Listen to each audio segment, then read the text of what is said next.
Hi everyone and welcome back to Nina's Chelsea Corner. Welcome to my channel if you're new around here, and welcome to a match review looking at Chelsea 2, Sheffield United 0 at Stamford Bridge. It's a win at home, 3 points at home, 2 back-to-back wins. Let's take it for what it is.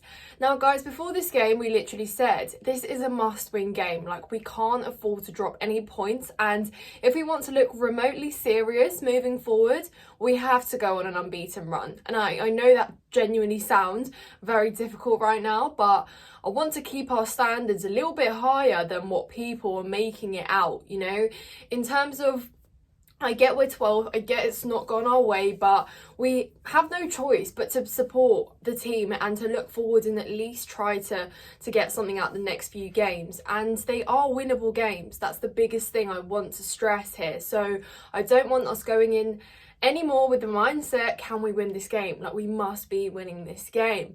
Anyways guys, subscribe to my channel if you haven't done so already. I'm on the road to 3,000 subscribers, so any subscribe, any comment, any like, everything really helps the channel out. And thank you so much to everyone that's supported me this far.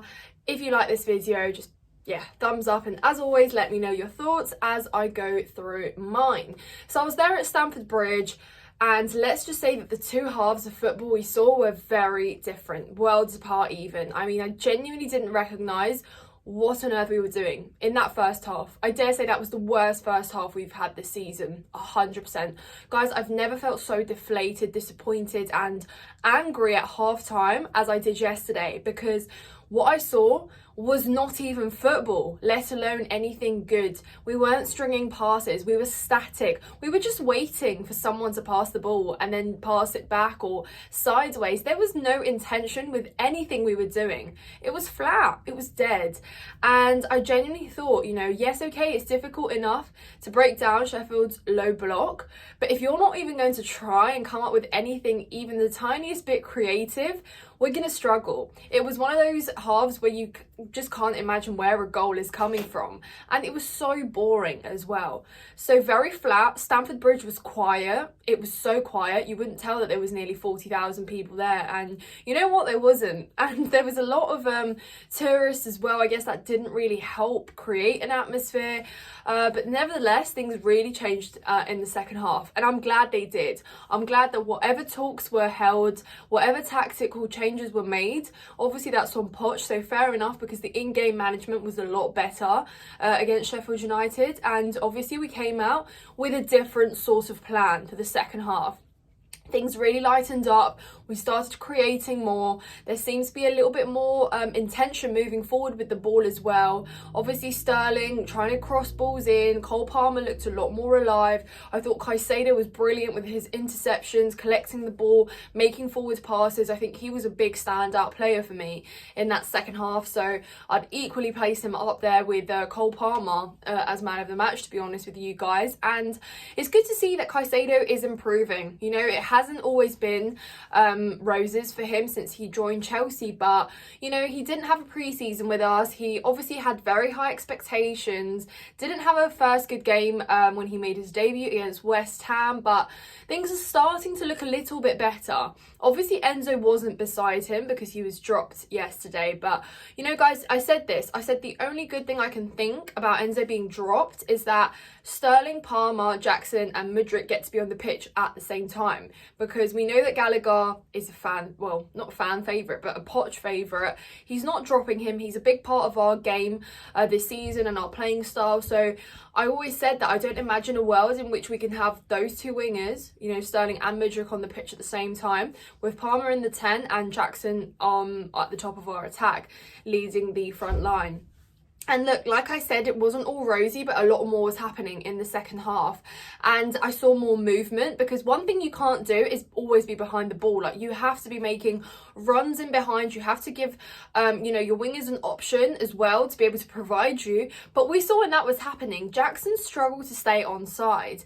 And look, I know we've seen this time and time again where strikers at Chelsea just struggle to stay onside. And it's that sort of frustrating thing where obviously Jackson doesn't have the experience yet to be able to time his runs, to see where that forward pass is made, to be a little bit more intelligent with his decision making as well. And One thing that really aggravated me yesterday was that he gravitated towards the wing too much. Even in the second half when Breuer came on, you know, to add a little bit more support up top, when Breuer beautifully collected the ball and won it at the half, like just before the halfway line, made that great counter run on his own, Jackson, fair enough, was running with him, but he ran towards the wing.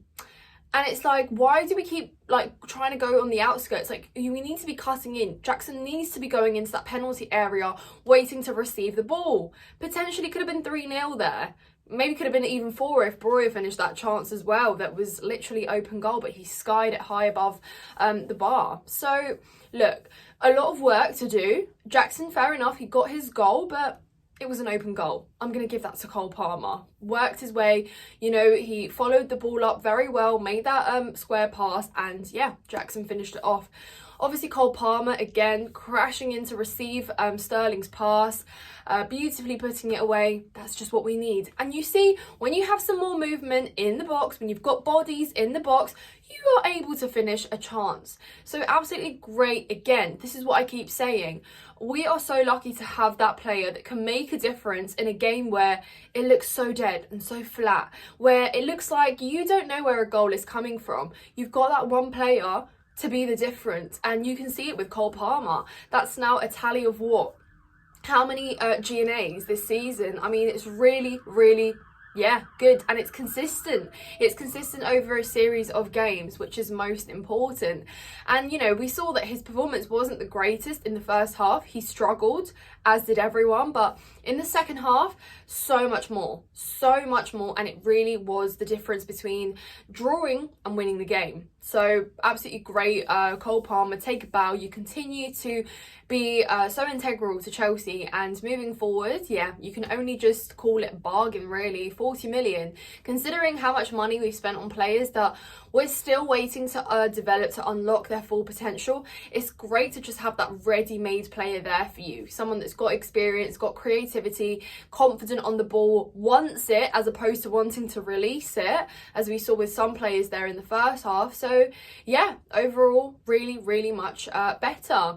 Defensively, I think, is why we struggled so much in the first half, because look, I think you could really tell that not having fullbacks really inhibited our game moving forwards, because they didn't provide that overlap to our wingers to provide extra support. And often when the ball was taken up to the very end, it often resulted in just being passed back because there was nothing that could happen, you know, on that right side or the left side. I think Colwell was a little bit better at doing that on the left, but Disasi struggles as someone that can overlap. And fair enough, I mean, I'm not going to blame a young player that's meant to be a centre-back, has only just arrived and is being played out of his position and been given this really difficult role, you know. So I think it definitely does hurt that we don't have fullbacks, I'm not going to lie to you. And yeah, you can blame that on injuries, but we do know that Ian Maatsen can play left back. Let me know in the comments, by the way, guys, what are your thoughts? Because I know Ian Maatsen is a big question mark with his future at Chelsea, but would you play him as a left back as opposed to playing Levi Colwill there, when we know that he isn't a left back, but Maatsen we've seen in that role? I'm interested to know. Let me know in the comments down below. But yeah, I mean, Poch doesn't obviously favour him to start. He often does bring him on just to, you know, switch it up on the pitch. He's quick and he's bright, he's energetic, so I guess it's a good sub to have, to bring on a little bit of fresh legs and yeah, give you a bit of a runabout. But I mean, obviously, yeah, so great to get the result. Not the most convincing, but again, like I said, unfortunately our standards are at a point where we've just got to take the 3 points and look to the next, because really now it is just about results. Getting 3 points one way or another. Even better that we kept a clean sheet, again, something that doesn't come often. At Chelsea recently, I thought Petrovic looked really nervous when he first came out on the pitch. Obviously grew into the game. I wouldn't say he was really tested. Yeah, he maybe had that one save for the free kick. Great. I mean, I didn't really have issues, but again, you can't really judge him just from that game. We'll see how he goes into the next couple games. But yeah, guys, obviously Newcastle in the cup next. intriguing. I mean, that is going to be another game that we just have to win in order to keep our hopes for a domestic cup alive, you know, because like I said, things look very difficult in the league right now, but if we can make something happen in one of the domestic cups, that would be really, really good.